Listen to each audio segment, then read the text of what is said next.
Hi friends, আপোনালোক সকলোকে মোৰ অসমীয়া হাউচৱাইফ চেনেলৰ নতুন এটা ভিডিঅ'ৰ মাজলৈ স্বাগতম জনাইছো।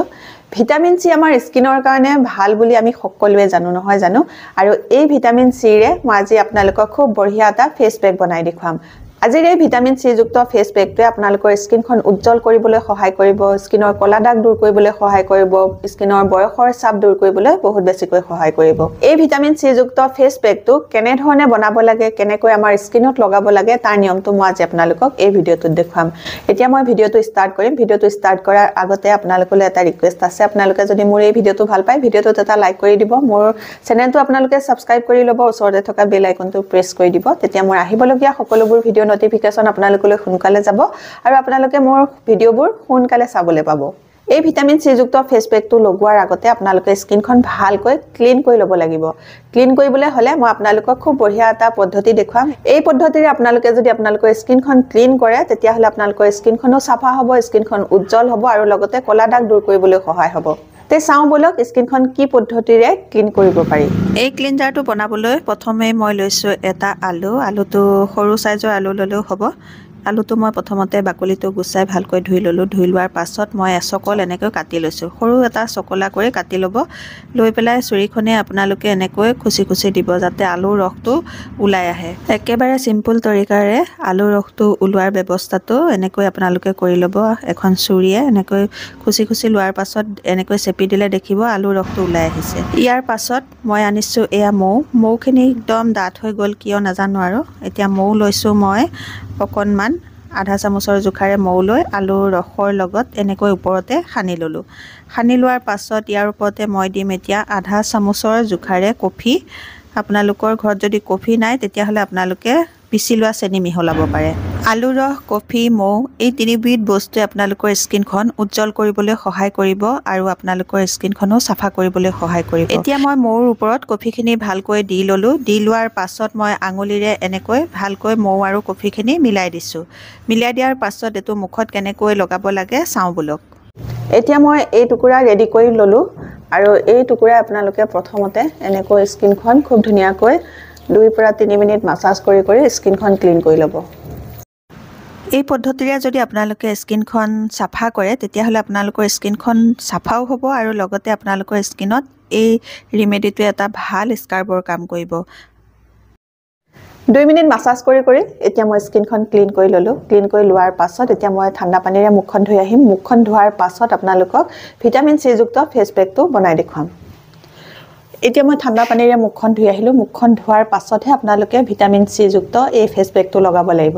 এতিয়া এই ভিটামিন সি যুক্ত ফেস পেকটো কেনেকৈ বনাব লাগে চাও বলক। এই ভিটামিন সি যুক্ত ফেস পেকটো বনাবৰ কাৰণে মোক প্ৰথমে লাগিব এয়া কমলাৰ বাকলি গুড়া। কমলাৰ বাকলি গুড়াটো মই ঘৰতে কমলাৰ বাকলি শুকুৱাই পেলাই পিচি থৈ দিছিলো। এতিয়া মই ইয়াৰে আধা চামুচ লৈছো আৰু এই কমলাৰ বাকলিটোত প্ৰচুৰ পৰিমাণে ভিটামিন সি পোৱা যায়। কমলা খাই আপোনালোকে বাকলি পেলাই নিদিব। বাকলিটো শুকুৱাই পেলাই পিচি থব। আপোনালোকে এবছৰৰ কাৰণে ব্যৱহাৰ কৰি থাকিব পাৰিব। এতিয়া মই এই কমলাৰ বাকলি গুড়াৰ লগত মিক্স কৰিম অকণমান বেচন মই এয়া প্ৰায় এচামুচৰ জোখাৰে লৈছো। কমলাৰ বাকলি গুড়াটোৰ লগত এতিয়া মই বেচনখিনি দি ভালকৈ মিক্স কৰি ল'ম। এই বেচনে আপোনালোকৰ স্কিনখন সাফা কৰিবলৈ, বগা কৰিবলৈ, স্কিনৰ কলা দাগ দূৰ কৰিবলৈ সহায় কৰিব। লগতে ইয়াত আছে কমলাৰ বাকলি গুড়া। কমলাৰ বাকলি গুড়াটোত প্ৰচুৰ পৰিমাণে ভিটামিন সি পোৱা যায়। ভিটামিন সি আমাৰ স্কিনৰ কলা দাগ দূৰ কৰিবলৈ বহুত বেছিকৈ সহায় কৰে। এতিয়া এই দুইবিধ গুড়াৰ লগত মিক্স কৰিবৰ কাৰণে মই লৈছো গোলাপ জল। আপোনালোকৰ ঘৰত যদি গোলাপ জল নাথাকে আপোনালোকে কেঁচা গাখীৰ ল'ব বা কেঁচা গাখীৰ নাথাকিলেও আপোনালোকে খালি পানীৰেও মিক্স কৰিব পাৰে। গোলাপ জল ল'লে আপোনালোকৰ স্কিনখনত এটা ভাল টোনাৰৰ কাম কৰিব। সেইকাৰণে গোলাপ জল ল'লে বেছি ভাল হয়। অলপকৈ গোলাপ জল দিছো, মিক্স কৰি গৈছো, আকৌ অলপ গোলাপ জল দিছো, মিক্স কৰিছো। এনেকৈ গোলাপ জলখিনি ভালকৈ দি মই এই পেষ্টটো বনাই ললো। এতিয়া পেষ্টটো বনিলে ইয়াৰ লগতে আৰু দুবিধমান বস্তু মিক্স কৰিব লাগিব। এতিয়া স্কিনখন ড্ৰাই নহবৰ কাৰণে মই ইয়াতে মিলাম গ্লিচাৰিন মই ইয়াত আধা চামুচৰ জোখাৰে দিম। গ্লিচাৰিনে আমাৰ স্কিনখন ড্ৰাই হ'বলৈ নিদিয়ে, স্কিনখন হাইড্ৰেট কৰি ৰাখিব। সেইকাৰণে মই এই ফেস পেকটোত আধা চামুচৰ জোখাৰে গ্লিচাৰিন মিক্স কৰি লৈছো। গ্লিচাৰিন মিক্স হৈ যোৱাৰ পাছত ইয়াতে মই আৰু দুবিধ বস্তু মিক্স কৰিম আৰু এতিয়া ইয়াৰ লগত মিক্স কৰিম এয়া নাৰিকল তেল নাৰিকল তেলো আমাৰ স্কিনখন হাইড্ৰেট কৰি ৰাখিবলৈ স্কিনৰ উজ্জ্বলতা আহিবলৈ বহুত বেছিকৈ সহায় কৰে সেইকাৰণে মই ইয়াত নাৰিকল তেল আধা চামুচৰ জোখাৰে মিক্স কৰিম এই ফেচ পেকটো লগোৱাৰ পাছত যাতে আপোনালোকৰ স্কিনখন ড্ৰাই নহয় স্কিনখন টানি টানি নধৰে তাৰ কাৰণে ইয়াতে আপোনালোকে নাৰিকল তেল গ্লিচাৰিন এই দুইবিধ বস্তুৱে মিক্স কৰি ল'ব তেতিয়া আপোনালোকৰ স্কিনখন এই ফেচ পেকটো লগাই মুখ ধোৱাৰ পাছত ড্ৰাই যেন নালাগিব স্কিনখন খুব ধুনীয়াকৈ হাইড্ৰেট হৈ থাকিব এতিয়া ইয়াৰ লগত মই আৰু এবিধ বস্তু মিক্স কৰিম সেইটো হ'ল এয়া কস্তুৰী হালধি আপোনালোকৰ ঘৰত নাথাকিলে পাকঘৰৰ খোৱা হালধিকে ল'ব পাকঘৰৰ খোৱা হালধি ল'লে আপোনালোকে খোৱা হালধিৰ পৰিমাণটো কমাই ল'ব এতিয়া অকণমান টান যেন লাগিছে মই অকণমান আৰু গোলাপ জল দি মিক্স কৰি লৈছোঁ এনেদৰে মিক্স কৰাৰ পাছত এতিয়া খুব বঢ়িয়া এটা পেষ্ট বনি গ'ল এই ফেচ পেকটো আপোনালোকে মুখত কেনেদৰে লগাব লাগে তাৰ নিয়মটো মই ভিডিঅ'টোৰ পিছলৈ দেখুৱাই আছোঁ আপোনালোকে ভিডিঅ'টো শেষলৈকে চাই গ'লে ইয়াৰ নিয়মটো দেখা পাব এতিয়া তৈয়াৰ হৈ গ'ল খুব বঢ়িয়া এটা ভিটামিন চি যুক্ত ফেচ পেক এই ফেচ পেকটো লগোৱাৰ নিয়মটো এতিয়া মই আপোনালোকক দেখুৱাই দিছোঁ আপোনালোকে সঠিক নিয়মেৰে যদি লগায় আপোনালোকৰ স্কিনখন উজ্জ্বল হৈ যাব স্কিনত যদি ক'লা দাগ আছে দূৰ কৰিব পাৰিব স্কিনৰ পৰা বয়সৰ চাপ দূৰ কৰিবলৈ সহায় কৰিব এতিয়া প্ৰথমতে আপোনালোকে এই ফেচ পেকটো ডাঠকৈ এটা প্ৰলেপ লগাই ল'ব আমাৰ স্কিনখন বহুত বয়সলৈ উজ্জ্বল হৈ থাকিবলৈ বয়সৰ চাপ নপৰিবলৈ ক'লা দাগ থাকিলে দূৰ কৰিবলৈ আমি আমাৰ স্কিনখনত কিবা এটা লগোৱাৰ উপৰিও খোৱা বোৱাৰ ওপৰতো ধ্যান ৰাখিব লাগিব তেল মছলাযুক্ত খাদ্য কমাই খাব লাগিব জাংক ফুড কমাই খাব লাগিব সেউজীয়া শাক পাচলি আৰু পানী প্ৰচুৰ পৰিমাণে খাব লাগিব এতিয়া মই ফেচ পেকটো খুব ডাঠকৈ মুখখনত ভালকৈ লগাই ল'লোঁ লগাই লোৱাৰ পাছত 20 মিনিট ৰাখিব লাগিব 20 মিনিট পাছত কি কৰিব লাগে সেইটো মই আপোনালোকক দেখুৱাই আছোঁ এতিয়া মোৰ মুখত ফেচ পেকটো লগাই ৰখা 20 মিনিট হৈ গ'ল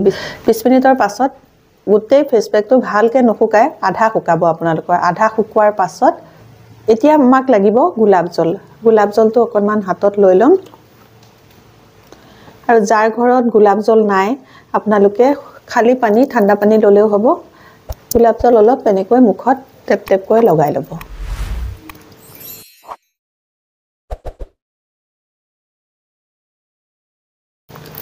লগাই লোৱাৰ পাছত আপোনালোকে 3 পৰা 4 মিনিট এনেকৈ মাসাজ কৰিব এনেকৈ ফেচ পেকটো আপোনালোকে এৰুৱাওতে মাসাজ কৰি এৰুৱাব এনেকৈ এৰুৱালে আপোনালোকৰ স্কিনত যদি ডেড স্কিন সেল জমা হৈ আছিল সেই ডেড স্কিন সেলবোৰ দূৰ হ'বলৈ সহায় হ'ব এই ডেড স্কিন সেলবোৰ যেতিয়া আপোনালোকৰ স্কিনৰ পৰা একেবাৰে দূৰ হৈ যাব নাইকিয়া হৈ যাব তেতিয়া আপোনালোকৰ স্কিনখনৰ উজ্জ্বলতা বাঢ়িব আৰু এনেকৈ মাসাজ কৰিলে স্কিনখনৰ ব্লাড সাৰ্কুলেশন হয় আৰু ব্লাড সাৰ্কুলেশন হ'লে স্কিনখনৰ পৰা বয়সৰ চাপ দূৰ কৰিবলৈ সহায় হয় এনেকৈ আপোনালোকে 2 মিনিট মাসাজ কৰাৰ পাছত মুখখন ঠাণ্ডা পানীৰে ধুই দিব ধোৱাৰ পাছত আপোনালোকে স্কিনখন চাব আপোনালোকৰ স্কিনখন খুব ধুনীয়া উজ্জ্বল যেন দেখিব স্কিনখন বগা হৈ যোৱাৰ দৰে লাগিব এনেকৈ আপোনালোকে সপ্তাহত 3 দিনকৈ ব্যৱহাৰ কৰি চাব মুখখন ধুই পেলোৱাৰ পাছত আপোনালোকে প্ৰথমতে অকণমান গোলাপ জল মুখত সানি ল'ব গোলাপ জলটো শুকুৱাৰ পাছত আপোনালোকে নিজৰ যিটো ময়শ্চাৰাইজাৰ সেই ময়শ্চাৰাইজাৰ লগাব আজিৰ এই ভিডিঅ'টো আপোনালোকে নিশ্চয় ভাল পাইছে যদি ভাল পাইছে মোৰ ভিডিঅ'টোত এটা লাইক কৰি দিব মোৰ চেনেলটো সাবস্ক্ৰাইব কৰি ল'ব আৰু আপোনালোকৰ ফ্ৰেণ্ডৰ লগতো এই ভিডিঅ'টো শ্বেয়াৰ কৰি দিব নতুন এটা ভিডিঅ'ৰ সৈতে নতুন এটা টিপছৰ সৈতে আপোনালোকৰ মাজলৈ আকৌ আহিম তেতিয়ালৈকে নমস্কাৰ আজিলৈ আহোঁ